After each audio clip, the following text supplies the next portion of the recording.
കുടിശ്ശിക ധനവകുപ്പ് തന്നിട്ടുണ്ടെങ്കിൽ ഈ വില കൂട്ടൽ ഉണ്ടാകുമായിരുന്നില്ലല്ലോ.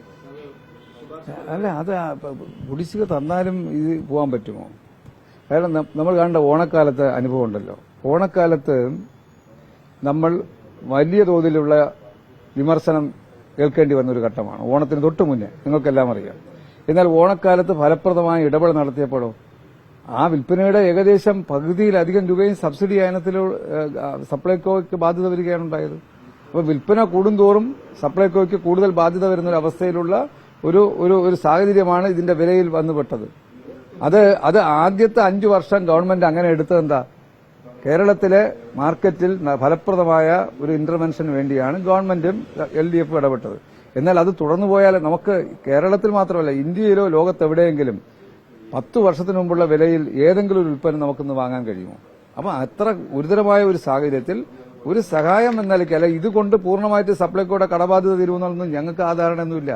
സപ്ലൈകോയുടെ കടബാധ്യതയും സപ്ലൈകോയുടെ ബാധ്യതകളും എല്ലാം തന്നെ ഈ ഒറ്റമൂലിയാണ് ഇത് എന്നുള്ള ധാരണയല്ല. ഇതൊരു ചെറിയ സപ്പോർട്ടാണ്. എന്നാൽ മറ്റു പല മേഖലകളിലും ആവശ്യമായ ഇടപെടൽ ഞങ്ങൾ നടത്തിക്കൊണ്ട് സപ്ലൈകോ ഇന്നലെ വരെ നൽകിയ സേവനത്തെക്കാൾ കൂടുതൽ മെച്ചപ്പെട്ട സേവനം നൽകണമെന്നാണ് ഞങ്ങൾ ആഗ്രഹിക്കുന്നത്. എന്തോ ഇപ്പൊ MD വന്നാലും എനിക്കറിയാം. അല്ല, അത് വളരെ വേഗത്തിൽ അല്ല, ഞാൻ ഇന്നിവിടെ നിന്നുകൊണ്ട് പറയാൻ പറ്റില്ലോ. ഇന്നലെ ഒരു തീരുമാനം എടുത്തല്ലേ ഉള്ളൂ. സപ്ലയർമാർ ബഹിഷ്കരിച്ച് നിൽക്കുന്ന ഒരു നിലപാട് സ്വീകരിച്ച് അവരെ വിളിച്ച് സംസാരിക്കണ്ടേ? അവരെ വിശ്വാസത്തിൽ എടുക്കണ്ടേ? അവരെ എല്ലാം വിശ്വാസത്തിൽ എടുത്തുകൊണ്ടല്ലേ നമുക്ക് അതിന്റെ പ്രവർത്തനങ്ങൾ എത്രയും വേഗത്തിൽ മാത്രമല്ല മാർക്കറ്റിൽ അരിവില വർധനവ് ഉണ്ടാകാതിരിക്കാൻ എന്തെല്ലാം നടപടികൾ സ്വീകരിക്കാൻ കഴിയുമോ അത് ഞങ്ങളുടെ ആലോചനയിലാണ്. ഭാരതരി നിങ്ങളുടെ ഞാൻ പറഞ്ഞില്ലേ, 24-23.5 രൂപയ്ക്ക് കൊടുത്തിരുന്ന അരിയാണ് നമ്മൾ 29 രൂപയ്ക്ക് മലയാളി വാങ്ങാൻ നിർബന്ധിതമാകുന്നത്.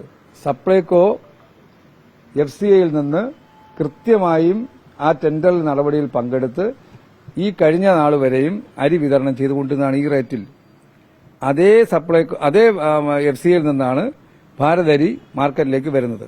ഒരു ക്വാളിറ്റി വ്യത്യാസവും വരുന്നില്ല. അതേ അരിയാണ്. അപ്പൊ അത് 29 രൂപയ്ക്ക് ജനങ്ങൾക്ക് കൊടുത്ത് ശിക്ഷിക്കണമോ? അത് BJP ഗവൺമെന്റ് ആലോചിക്കേണ്ട ഒരു ഇഷ്യൂ ആണ്. എന്നാൽ ആ അരി തന്നെ സപ്ലൈകോ വഴി കേരളത്തിൽ കൊടുത്താൽ കേന്ദ്ര ഗവൺമെന്റ് കൊടുക്കുന്ന അരി എന്ന് പറഞ്ഞാൽ വല്ല വിഷമമുണ്ടോ?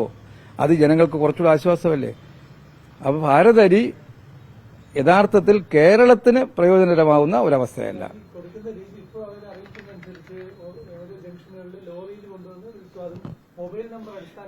അതിനേക്കാൾ സപ്ലൈകോയിലെ ഈ വിലമാറ്റം ഉണ്ടായാൽ പോലും അതിനേക്കാൾ വില കുറവായിരിക്കും സപ്ലൈകോയിൽ നിന്ന് 10 കിലോ അരി ജനങ്ങൾക്ക് ലഭിക്കാൻ പോകുന്നത്.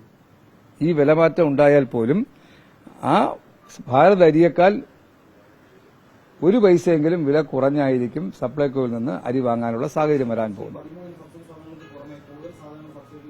അല്ല, അത് 5 മുതൽ 20% വരെ വില കുറവുണ്ടല്ലോ മറ്റു ഉൽപ്പന്നങ്ങൾ.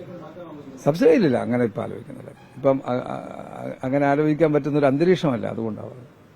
ശരി, നിങ്ങളെല്ലാം പൂർണ്ണ സഹകരണം വേണം. നമ്മളെല്ലാം വളരെ ഇഷ്ടപ്പെട്ടുകൊണ്ടല്ല എന്ന് നിങ്ങളെല്ലാം അറിഞ്ഞിരിക്കണം. കാരണം മറ്റൊരു മാർഗവും ഇല്ലാത്ത ഒരു സാഹചര്യത്തിലാണ് ഇങ്ങനെ ഗവൺമെന്റിന് ചെയ്യേണ്ടി വന്നത്. അത് നിങ്ങളോട് എടുത്തു പറയുക.